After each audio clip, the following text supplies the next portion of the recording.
So after I picked myself up off the floor, and peeled my fingers off our manager's neck, we went in and cut some more additional footage of the band playing, which was just kind of a punt. It was like too late, and it was like not happening, and we were all tired, and we all looked bad, and so it was kind of a big drag. But for New Mistake, which is the single that's coming out momentarily here in the States, and there as well, I guess. I'm not sure when it's coming out in the UK. We did a video in Sweden, and we got back to what we liked and the sensibilities that we liked, and we made what I think is our best video that we've made. I'm really proud of it. So it just injects more of our personalities and our humor and everything else. So. Would Ghost have been your first choice for a single, or would New Mistake have been your first choice, or did you have any say in this? We did have say in it, but at the time that decision had to be made, we had been working 14 hours a day, 6 days a week, in getting this record done. And when I walked into that meeting, I didn't know my name. I didn't know.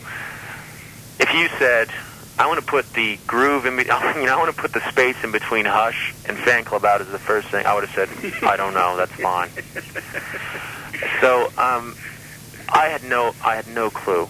So they said, well, we really think that this song should be it because it incorporates this, and it's got this catchy hook, and it incorporates a lot of the elements on the album. And I just went, okay, good brother, release it, whatever you think, And in hindsight, I don't think it was the right one, but hindsight's 20/20. Yeah. Well, in hindsight, what would have been the right choice?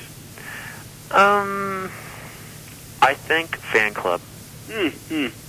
I think Fan Club would have been really good for us in the States. I mean, that's the only marketplace I understand, or I pretend to understand anyway. But I mean, in terms of these other marketplaces, I mean, it's even America for that matter. I mean, so many things get through that I would not in a million years think would get through.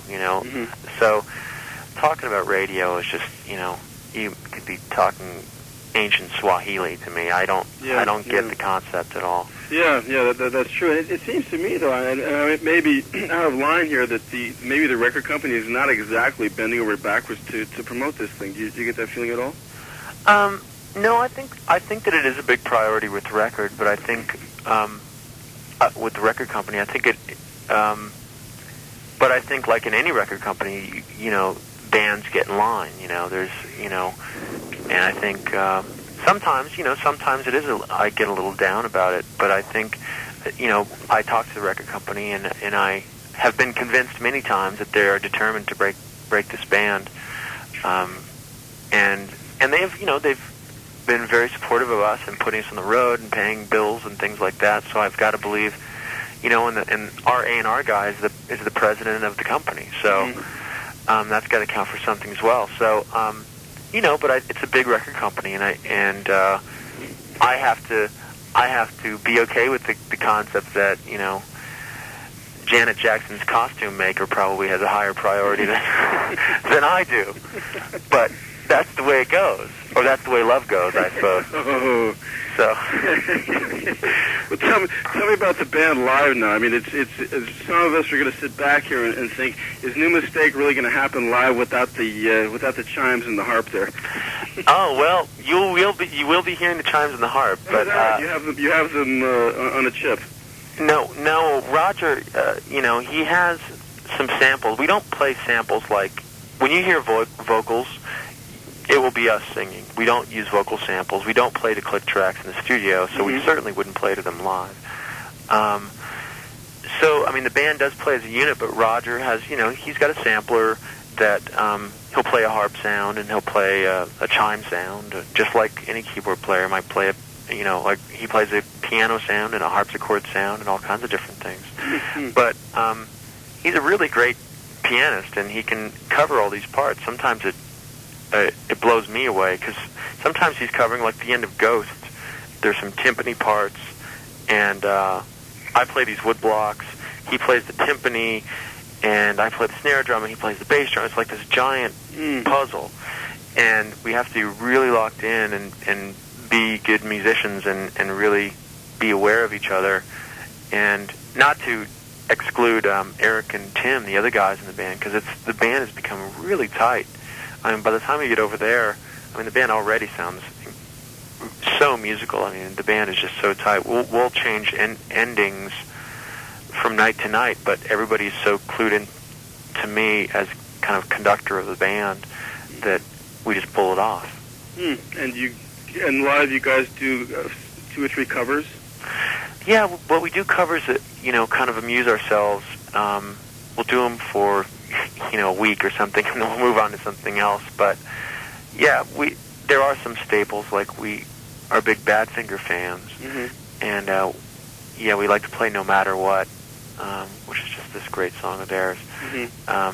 We've also been playing, lately, we've been playing this song by this band called The Move, which was Roy Wood's band in the late 60s or early 70s. Called there's a song called I Can Hear the Grass Grow. Yeah, sure, I know it. Yeah. But I mean, they just kind of change all the time. How old are you guys? 27, and I think we're all 27 except for Eric, the guitar player, who's 26. But I mean, I Can Hear the Grass Grow is like a song from '67 or something like that. I mean, you were all of 2 years old when it came out. Yeah, when we were in Europe, I kept hearing about The Move, and people were saying, "You got to hear this band. You got to hear this band." And when we were in England, I just happened to pick up this compilation, and the depressing part is I got this compilation in Birmingham, England, which is where Roy Wood and The Move are from. And so I said, man, we got to learn this song. It's a great song. So we work it up at soundcheck, play it. So we're going to play it that night, and there's all these kids, and it's a totally packed out house, and it's great. So we go out for a last encore, and I said, we're going to play a song by some hometown boys. Okay, there's a smattering of applause. And I said, The Move. Absolute silence. You could hear a pin drop. I go, Roy Wood. Dead silence. Wizard. Nothing. So I'm just thinking, these kids probably, I don't know what their concept of music is, but this is like a hometown band, so I just went, I Can Hear the Grass Grow. 2, 3, 4, I'm going to just play the song. I think you should have stuck to the Guns N' Roses Live or Let Die. Yeah, Live or Let Die. That would have gone over better. Yeah, you'd be surprised how cut off some of these people are from their roots. So, yeah. No, that sounds very typical of you guys to do something by The Move, though, because that is prototype pop, if there ever was an example of it. Yeah. Actually, Cheap Trick has done some stuff with Move material. Yeah, they did like a California Man or something like that. Yeah, and in the middle of that, in the bridge, they stuck in the intro to Brontosaurus. Right, Brontosaurus. It was sort of an inside joke for the Move fans out there. This guy says that apparently you do like you've added home demo versions and live versions to the B-sides of your singles. Do you try to go out of your way to make collector's items like this? Is this sort of a gift to fans? Yeah, I mean, it is. When we did Belly Button, we didn't have a tremendous amount to offer, but as I said earlier, we write a lot of songs, and we've been given really nice opportunities to write for other people as well. So we've kind of become better at the whole demo process and everything. So it's kind of a cool thing, because we're proud. We are proud of the demos. We'll be releasing demos from the first album and the second album as well.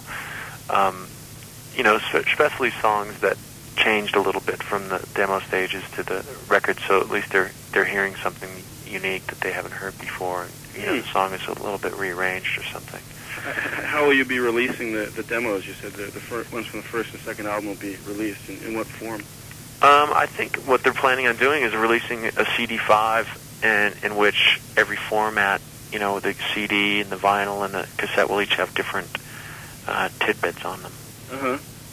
Are you? Can you hold on one second?